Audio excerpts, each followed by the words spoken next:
ഭർത്തൃവീട്ടുകാരുടെ സ്ത്രീധന പീഡനത്തെ തുടർന്ന് തമിഴ്നാട് തിരുപ്പൂരിൽ നവവധു ജീവനൊടുക്കി. 27-കാരിയായ റീഥനിയാണ് മരിച്ചത്. 100 പവൻ സ്വർണവും 70 ലക്ഷം രൂപയുടെ കാറും വിവാഹസമയത്ത് നൽകിയിട്ടും വീണ്ടും സ്ത്രീധനം ആവശ്യപ്പെട്ട് പീഡിപ്പിക്കുകയായിരുന്നു. അച്ഛന് ശബ്ദ സന്ദേശം അയച്ച ശേഷമാണ് യുവതി മരിച്ചത്. നിങ്ങളെല്ലാവരും ഈ സംഭവം അറിഞ്ഞെന്നാണ് ഞാൻ വിചാരിക്കുന്നത്. എന്താ അല്ലേ, 100 പവന്റെ സ്വർണവും 70 ലക്ഷം രൂപയുടെ കാറും കൊടുത്തിട്ട് വീണ്ടും പോരാന്ന്. ഇതൊക്കെ എവിടുത്തെ നടപടിയാ അല്ലേ? ഈ സ്ത്രീധനം എന്നേ നിർത്തിക്കളഞ്ഞതാ. സ്ത്രീധനം കൊടുക്കുന്നതും മേടിക്കുന്നതും കുറ്റകരമാണെന്ന് എല്ലാവർക്കും അറിയാം. എന്നുവെച്ചിട്ട് അവനവൻ്റെ മക്കളല്ലേ എന്നോർത്തുകൊണ്ട് വാരി കോരി അങ്ങോട്ട് കൊടുക്കും. അതുകൊണ്ടാണ് ഈ പ്രശ്നങ്ങളെല്ലാം ഉണ്ടാകുന്നത്. ഈ പെങ്കൊച്ചിൻ്റെ അപ്പൻ എന്ന് പറഞ്ഞിട്ടുണ്ടെങ്കിൽ തിരുപ്പൂര് വസ്ത്രവ്യാപാരം നടത്തുന്ന ഒരു വ്യക്തിയാണ്. ഈ പുള്ളിയൊക്കെ ഞാൻ ചോദിക്കട്ടെ, ഇല്ലാത്തവന് ചെന്ന് കഴിഞ്ഞിട്ടുണ്ട് ഒരു നേരത്തെ ഒരു ആഹാരം കൊടുക്കുവോ, ഉടുത്തു മാറാനായിട്ടൊരു തുണി കൊടുത്തു വിടുവോ? ഇതൊന്നും ചെയ്യത്തില്ലല്ലോ. ഈ 100 പവന്റെ സ്വർണവും 70 ലക്ഷം രൂപയുടെ കാറും എത്രയോ പെൺപിള്ളേരുടെ ജീവിതം കരയ്ക്കടിപ്പിച്ചേനെ. അങ്ങനെയൊക്കെ അല്ലേ ചെയ്യേണ്ടത്? നമ്മുടെ പെൺകൊച്ചിനെ കെട്ടിക്കുന്ന കൂട്ടത്തിൽ നിർധനരായ 2-3 പെൺപിള്ളേരെ കൂടെ ആ കൂട്ടത്തിൽ അവർക്കും ഒരു ജീവിതമാകത്തില്ലേ? സ്ത്രീധനം മോഹിച്ച് വരുന്നവർക്ക് ആരും നമ്മുടെ പെൺപിള്ളേരെ കൊടുക്കരുത്. കണ്ണൂർ ആ ഭാഗത്തോട്ടൊന്നും സ്ത്രീധനമെന്ന് പറഞ്ഞതില്ല. അവിടുത്തെ ഒക്കെ ആണുങ്ങളെന്ന് പറഞ്ഞാൽ കല്യാണം കഴിച്ചു കഴിഞ്ഞാൽ ഭാര്യ വീട്ടിൽ പോയി താങ്ങുക ചെയ്യുന്നത്. കാരണം പെൺപിള്ളേർക്കാണ് അതെല്ലാം കൊടുക്കുന്നത്. ആൺപിള്ളേർ കെട്ടിക്കഴിഞ്ഞിട്ടുണ്ടെങ്കിൽ അവരുടെ ഭാര്യ വീട്ടിൽ പോയി നിൽക്കും. സ്ത്രീധനം കൊടുക്കുന്നതും മേടിക്കുന്നതിനും എതിരെ ഉണ്ടല്ലോ നിയമ നടപടികൾ വീണ്ടും വരണം. കർശനമായ നടപടികൾ എടുക്കണം. പിന്നെ എനിക്ക് പറയാനുള്ളത്, നമ്മുടെ പെൺപിള്ളേരെ കെട്ടിച്ച് വിട്ട് കഴിഞ്ഞ് അവരുടെ ഒരു വിഷമവും ബുദ്ധിമുട്ടും ഒക്കെ പറയുമ്പോഴുണ്ടല്ലോ, നീ അവിടെ തന്നെ അങ്ങ് പിടിച്ചു നിൽക്കുക. നിനക്ക് ഞാൻ ഇത്രയും സാധനമൊക്കെ തന്നങ്ങ് വിട്ടതാ, തിരിച്ച് വീട്ടിലോട്ട് വന്ന് നിന്നിട്ടുണ്ടെ നാണക്കേടാ. നീ അവിടെ തന്നെ എങ്ങനെയെങ്കിലും പിടിച്ചു നിൽക്കെന്നും പറഞ്ഞ് ഈ പല്ലവി തന്നെ പറയും. അങ്ങനെയല്ല ചെയ്യേണ്ടത്. നമ്മളെ വേണ്ടപ്പെട്ടവരും ഒക്കെ കൂടെ ഭർത്താവിൻ്റെ വീട്ടിൽ ചെന്ന് അവിടുത്തെ കാര്യങ്ങൾ എന്താണ്, ഈ പെങ്കൊച്ചിനെയും കൂടെ കൂട്ടിയിരുത്തി, ഭർത്താവിൻ്റെ അപ്പനെയും അമ്മയും ഭർത്താവിനെയും വേണ്ടപ്പെട്ടവരെയും കൂടെ കൂട്ടിയിരുത്തി പെങ്കൊച്ചിൻ്റെ പ്രശ്നം എന്താണ്, അല്ലെങ്കിൽ ഈ ഭർത്താവിൻ്റെ വീട്ടുകാർക്ക് എന്താണ് വേണ്ടത്, അവരുടെ പ്രശ്നങ്ങൾ നമ്മൾ ചോദിച്ചറിഞ്ഞ് മനസ്സിലാക്കുക. അപ്പോൾ അങ്ങനെ സംസാരിക്കുമ്പം തന്നെ നമുക്ക് മനസ്സിലാകുമല്ലോ അവരുടെ സംസാരത്തിൽ നിന്ന് അവർക്ക് സ്ത്രീധനം കുറഞ്ഞു പോയിട്ടാണോ, അതോ നമ്മുടെ മകൾക്ക് സൗന്ദര്യം പോരാഞ്ഞിട്ടാണോ. ഇതുമല്ല, സൗന്ദര്യം കുറഞ്ഞു പോയിട്ടുമല്ല, സ്ത്രീധനവും കുറഞ്ഞു പോയിട്ടല്ല. ഈ പയ്യൻ ഇനിയും വേറെ ആരേലുമായിട്ട് റിലേഷൻ ഉണ്ടോ, അതിൻ്റെ പേരിൽ ഇവളെ ഒഴിവാക്കാൻ വേണ്ടിയിട്ടാണോ, വീട്ടുകാരുടെ നിർബന്ധത്തിന് വേണ്ടിയിട്ട് എൻ്റെ മകളെ കെട്ടിയതാണോ? ഇതെല്ലാം നമ്മൾ പോയി തിരക്കണം. അല്ലാതെ ഞാൻ എടുക്കാൻ മേലാത്ത സ്ത്രീധനം കൊടുത്ത് ഒഴിവാക്കിയത് എൻ്റെ മകളെ അവിടെ തന്നെ കിടക്കട്ടെന്ന് ഒരിക്കലും വിചാരിക്കരുത്. നമ്മളിതൊക്കെ ചെയ്യുന്നതിനും കൊടുക്കുന്നതിനും മുമ്പ് ഒരു പയ്യനെക്കുറിച്ച് നമ്മൾ കറക്റ്റായിട്ട് അന്വേഷിക്കണം. നമ്മൾ ആ പയ്യനും കുടുംബക്കാരും താമസിക്കുന്ന ചുറ്റുവട്ടമൊക്കെ ഒന്ന് തിരക്കി കഴിഞ്ഞാൽ ഇവരുടെ സ്വഭാവം നമുക്ക് കറക്റ്റ് മനസ്സിലാകും. കാരണം സാമ്പത്തികത്തിനോട് ആക്രാന്തമുള്ള മനുഷ്യരാണോ ഇല്ലയോ എന്ന് ഉറപ്പായിട്ട് നമുക്ക് കണ്ടുപിടിക്കാൻ പറ്റും. ഞാൻ എൻ്റെ ഒരു രീതിയിൽ പറയാം, ഞങ്ങളുടെ കുടുംബത്തിൽ 7 മക്കളും മക്കളുടെ മക്കളും ഉണ്ട്. അവരെല്ലാവരും കല്യാണം കഴിച്ചതാണ്. ഇനി 1-2 പിള്ളേരേ ഉള്ളൂ. ആരും സ്ത്രീധനം മേടിച്ചിട്ടുമില്ല, ചോദിച്ചിട്ടുമില്ല, ഞങ്ങൾക്കൊട്ട് കിട്ടിയിട്ടുമില്ല. ഞങ്ങൾ കരുതുന്നത് ഞങ്ങളുടെ മകൻ്റെ ഭാര്യയായിട്ട് വരുന്ന പെങ്കുച്ച് തന്നെയാണ് ഞങ്ങളുടെ സ്ത്രീ തന്നെയാണ് സ്ത്രീധനം.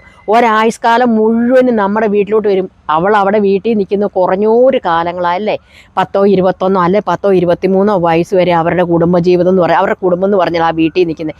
പിന്നെ വല്ലപ്പോഴും ചെല്ലുന്ന ഒരു വിരുന്നുകാരിയായിട്ട് മാറും അവൾ അല്ലേ. അപ്പം നമ്മളെ വിശ്വസിച്ച് നമ്മുടെ വീട്ടിലോട്ട് വരുമ്പോൾ സ്ത്രീധനത്തിൻ്റെ പേരിലായാലും സ്വർണത്തിൻ്റെ പേരിലായാലും കാറിൻ്റെ പേരിലായാലും മാനസികമായിട്ടൊന്നും പീഡിപ്പിക്കരുത്. ആ കൊച്ചു തന്നെയല്ല പീഡനം വേക്കുന്നത്.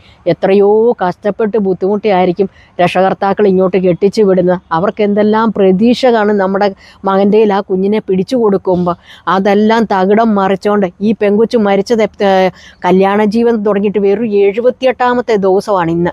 ആ 78 ദിവസത്തിനുള്ളിൽ ആ മകൾക്ക് ജീവിതം അടുത്തു എന്ന് പറയണമെങ്കിൽ എന്തായിരിക്കും? ഞാൻ മാത്രം ഇങ്ങനെ ഇരുന്ന് പറഞ്ഞുകൊണ്ടിരുന്നിട്ട് കാര്യമില്ലല്ലോ. ആ പെങ്കൊച്ചിൻ്റെ അപ്പയ്ക്ക് അയച്ചേക്കുന്ന വോയിസ് ക്ലിപ്പിൽ എല്ലാ കാര്യങ്ങൾക്കും ഉള്ള മറുപടി ഉണ്ട്. ഞാൻ അതും കൂടെ നിങ്ങളെ ഒന്ന് കേൾപ്പിച്ച് തരാവേ. சாரிப்பா, இந்த தடவை நான் யாரும் என்னை காப்பாற்றணும்னு நினைக்கலப்பா. எல்லா தடவையும்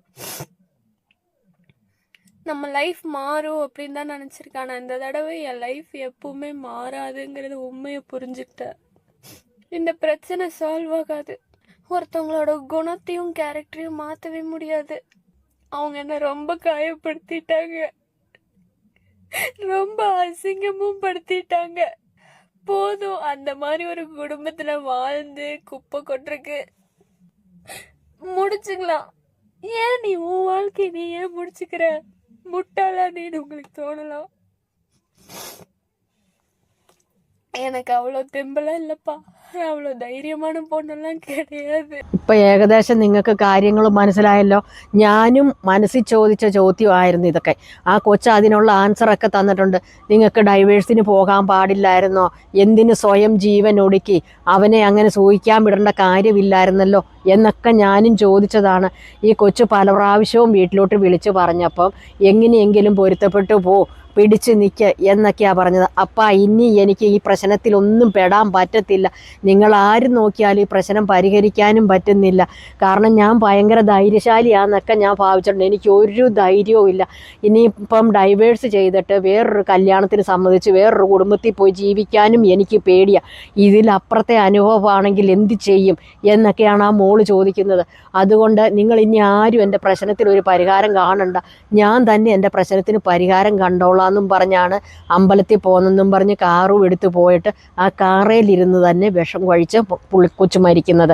എങ്കിലും മോളെ ഞാൻ ഒന്ന് പറയുവാണ്, നമ്മൾ സ്വയം ജീവൻ ഒടുക്കിയിട്ട് അവനായിട്ടല്ല നമ്മുടെ ജീവൻ എടുത്തത്. അപ്പോൾ ശ്രീധനത്തിൻ്റെ പേരിൽ കുറച്ച് നാൾ വല്ല കേസും എല്ലാമായിട്ട് നടക്കും. അവരൊക്കെ പുഷ്പം പോലെ ഊരിപ്പോരും. അവനൊക്കെ മറ്റൊരു പെണ്ണിൻ്റെ ജീവിതവും കൊണ്ടുപോയി മുടിച്ച് ഇതുപോലെ തന്നെ തേച്ച് കഴുകി കളയും. അതിനുള്ള സാഹചര്യങ്ങൾ ആ ഒരു പെൺകൊച്ചുങ്ങളും ചെയ്യരുത്. ഇതൊക്കെ അവർക്കൊരു വളമാണ്. ഞാൻ ചോദിക്കട്ടെ, എത്രയോ ആളുകൾ, എത്രയോ ആൺപിള്ളേർ ഇതുപോലെ സ്ത്രീധന പീഡനത്തിൻ്റെ പേരിൽ ഇങ്ങനെ ഉപദ്രവിച്ചിട്ട് സ്വയം പെൺപിള്ളേർ ജീവൻ ഒടുക്കിയിട്ട് ആ കാര്യമൊക്കെ ഇപ്പോഴാരെങ്കിലും കൊണ്ടുവരുന്നുണ്ടോ? ഇപ്പോൾ ആരെങ്കിലും അതൊക്കെ ഓർക്കുന്നുണ്ടോ? എല്ലാവരും മറന്നു. ഈ കഴിഞ്ഞ ദിവസവും നമ്മുടെ കേരളത്തിൽ ഇതുപോലെ സ്ത്രീധനത്തിൻ്റെ പേരിൽ ഒരു പെൺകൊച്ചു മരിച്ചു. ഇതൊക്കെ എത്ര ദിവസങ്ങൾ നിൽക്കും? ഇതൊക്കെ കഴിഞ്ഞ് അതെല്ലാം എല്ലാവരും മറന്നും മാഞ്ഞും പോകും. അവരവരുടെ പാട് പോകും. നമ്മളെ ജനിപ്പിച്ച നമ്മുടെ അപ്പനും അമ്മയ്ക്കും സഹോദരങ്ങൾക്കും പോകും. നമ്മുടെ ജീവൻ പോയാൽ പിന്നെ നമുക്ക് സ്വയവും പോകും. നമ്മൾ അവസാനം വരെ നമ്മൾ പോരാടി നിൽക്കണം. പോരാടുന്നതായിരിക്കണം നമ്മുടെ ജീവിതം തന്നെ. അല്ലാതെ നമ്മൾ പോയി ഇങ്ങനെ ആത്മഹത്യ ചെയ്തിട്ട് ഒരു കാര്യവുമില്ല. അവനൊന്നും മോളെ കൊന്നിട്ടില്ല. അതുകൊണ്ട് ആ ഒരു പേരിൽ പിന്നെ ആത്മഹത്യാ പ്രേരണയുടെ ഒന്നും ഇതിൻ്റെ അകത്ത് ആ കൊച്ചു പറഞ്ഞിട്ടുമില്ല. അതുകൊണ്ട് ആത്മഹത്യാ പ്രേരണയുടെ പോലും കുറ്റം ചുമത്താൻ പറ്റില്ല. സ്ത്രീധനം ചോദിച്ചു എന്ന് മാത്രം പറയുന്ന ഒരു കാര്യമേ ഇതിൻ്റെ അകത്തുള്ളൂ. കൊടുത്തത് പോരാ എന്ന്. ഇനിയെങ്കിലും ഉള്ള കാരണവന്മാരെന്ത് ചെയ്യണമെന്നറിയാം, നമ്മൾ കൊടുക്കുമ്പോഴും മേടിക്കുമ്പോഴും എല്ലാം നമ്മൾ നോക്കിയും കണ്ടും വേണം ചെയ്യാൻ. ആ കൊച്ചു അതിൻ്റെ അകത്ത് വളരെ വ്യക്തമായിട്ട് പറയുന്നുണ്ട്, എൻ്റെ കർണത്തിന് തടിച്ചു, ദേഹോപദ്രവം ഒരുപാട് ചെയ്തിട്ടുണ്ടെന്നാണ് പറയുന്നത്. ഇതെല്ലാം ശരി. അങ്ങനെയൊക്കെ ചെയ്തപ്പോൾ ഈ കൊച്ചൊരു വീഡിയോ ക്ലിപ്പെങ്കിലും എടുത്ത് ഉപദ്രവിക്കുന്നതും അല്ലെ അമ്മായിയപ്പനെ അല്ലെ അമ്മായിയമ്മയൊക്കെ ചീത്ത പറയുന്ന ഒരു ക്ലിപ്പെങ്കിലും ഇപ്പോൾ എന്തെല്ലാം സംവിധാനങ്ങളുണ്ട്. അതൊന്നുമില്ല. കൊച്ചപ്പൻ അയക്കുന്ന ഈ ഒരു വീഡിയോ ക്ലിപ്പ് മാത്രമേ ഉള്ളൂ. അതുകൊണ്ട് ഞാൻ പറയുവാണ് നിങ്ങളോട്, ഒന്ന് പറഞ്ഞ് രണ്ടാമത്തതിന് മരണം ഒരു മാർക്കമല്ലത്. അതുകൊണ്ട് നമ്മൾ നമ്മുടെ മക്കളെ കൊടുക്കുമ്പോഴും മേടിക്കുമ്പോഴും നമ്മൾ സൂക്ഷിച്ചും കണ്ടും കുഞ്ഞുങ്ങളെ പറഞ്ഞു വിടുക. അവരുടെ വിഷമങ്ങളും പ്രയാസങ്ങളും നമ്മൾ മനസ്സിലായി. എൻ്റെ കൊച്ചിന് ഞാൻ എടുപ്പത് കൊടുത്തു എന്ന് പറഞ്ഞിട്ടൊന്നും ഒരു കാര്യവുമില്ല. നമ്മൾ എത്ര പിള്ളേരെ നമുക്കിതും കൊണ്ട് സഹായിക്കാൻ പറ്റുമായിരുന്നു?